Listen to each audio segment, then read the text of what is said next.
If you're thinking about travelling to Europe but you're just not too sure of all the different COVID rules and regulations, then you might just want to check out this video.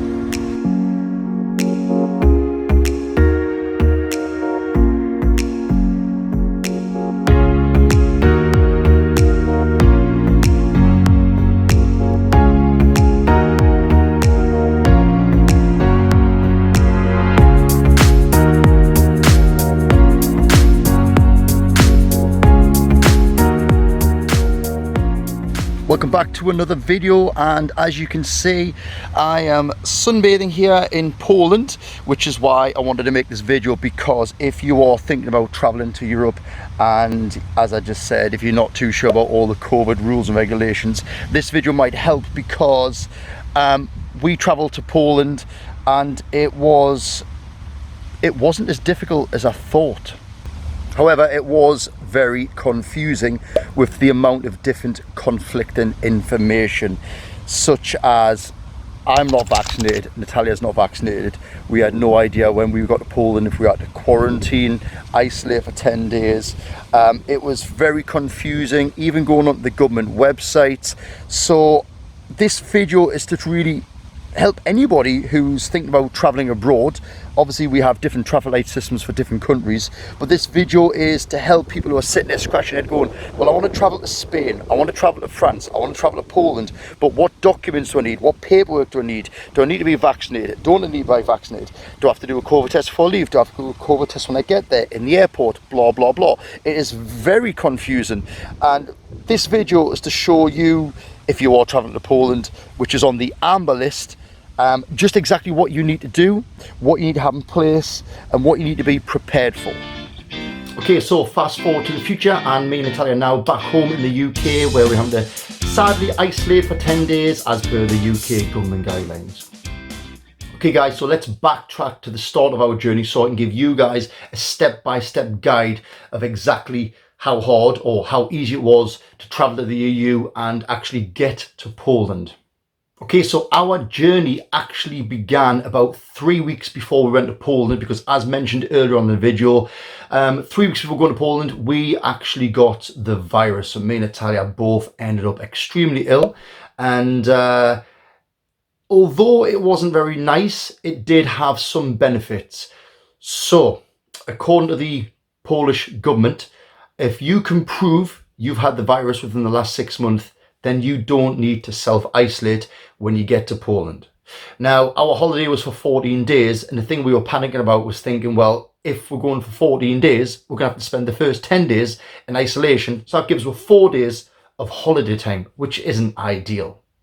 However, because we had the virus within the last 6 months, it meant that we were exempt and could literally go straight to Poland without doing any testing, nothing at all, and not even have to quarantine or isolate when we got there. Okay, so now it was time to travel to Poland. So we made our way to Newcastle Airport, obviously with that holiday vibe, that holiday feeling.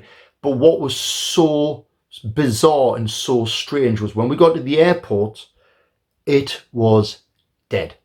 I mean, literally empty. There was nobody there except me and Natalia, and I think there was one other guy at the Ryanair check-in waiting to get on the plane. And this to me was just surreal.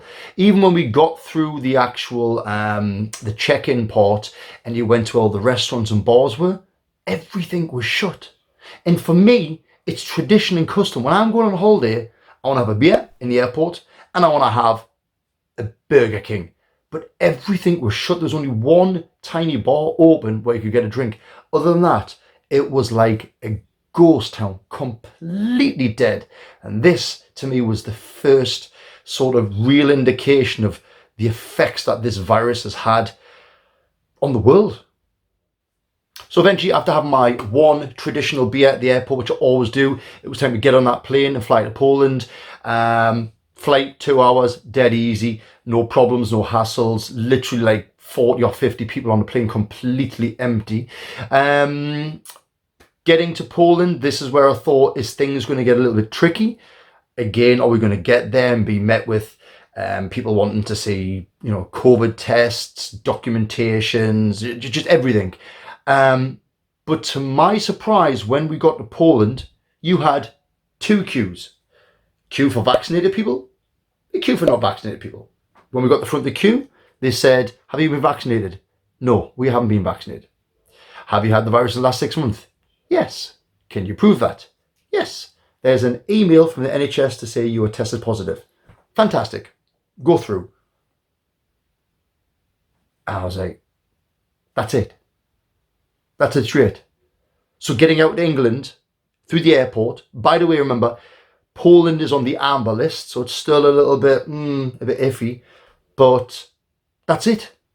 Literally, left the airport, you're in Poland.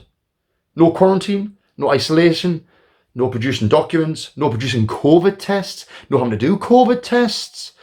So, you know, it was a bit of a blessing actually having that virus 3 weeks before we went, because that literally just opened up so many doors to be able to travel without any problems. How crazy is that? Coming back though, total different story.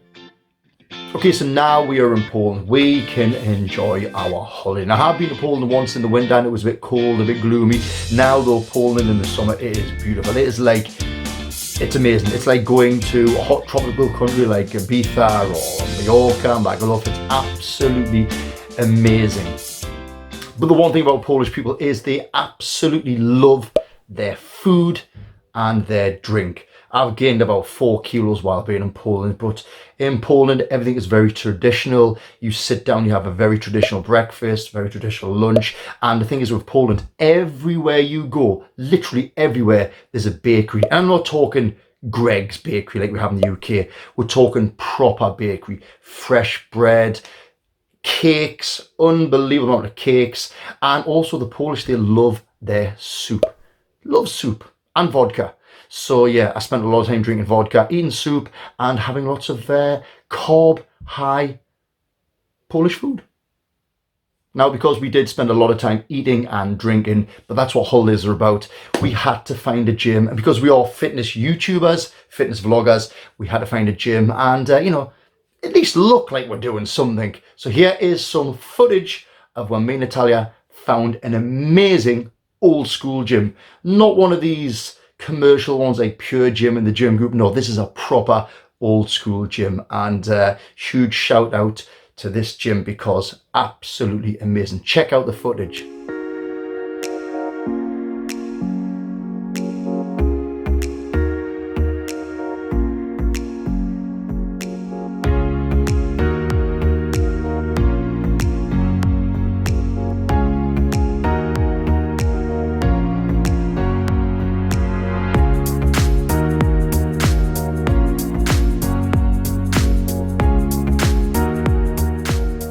Natalia, these are the sort of gyms that I like because, you know, not like Pure Gym, the gym group where every single machine is different. Exactly. I mean, look at some of these really old school machines. I mean, look at that. You don't even know half the stuff is, do you? Look, this is really, really cool. And like every machine's different. It's absolutely awesome. And soon you'll look like that.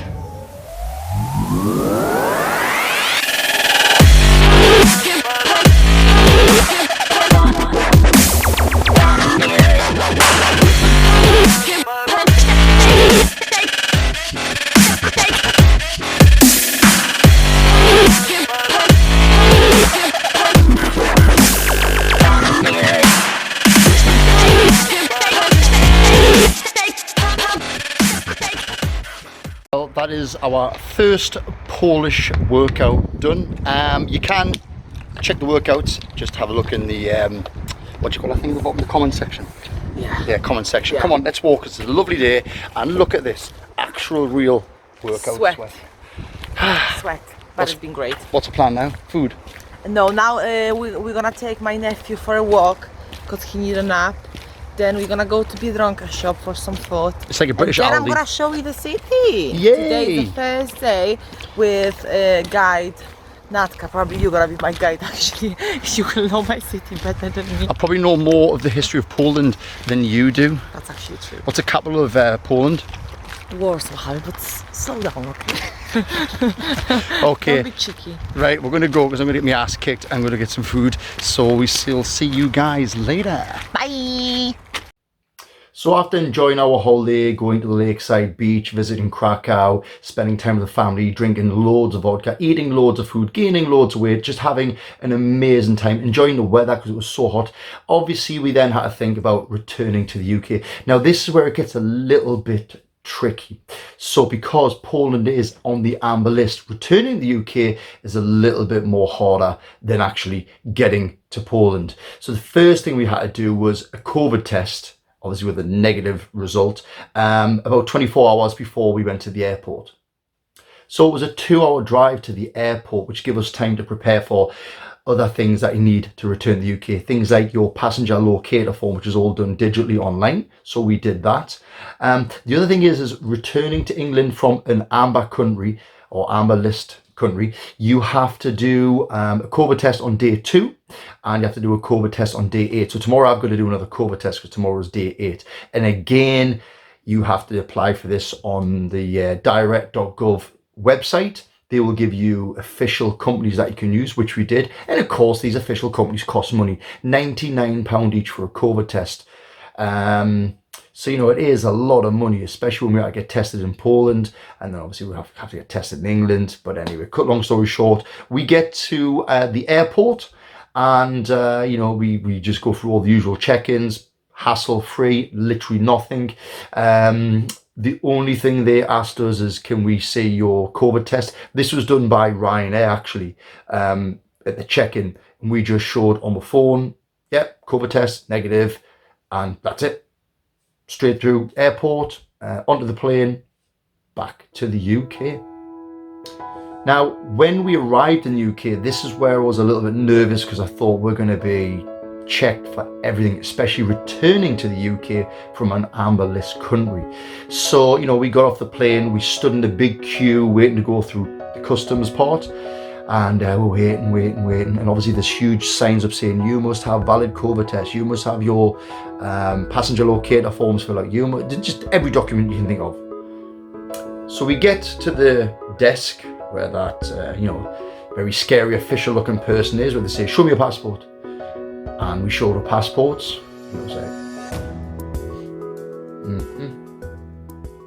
okay. And I'm like, is that it? That's it. You not want to see me COVID test?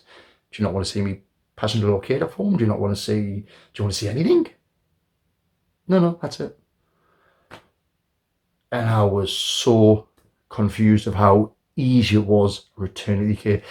I'm guessing maybe because the COVID test was all done digitally, it's logged in some world database that people can see.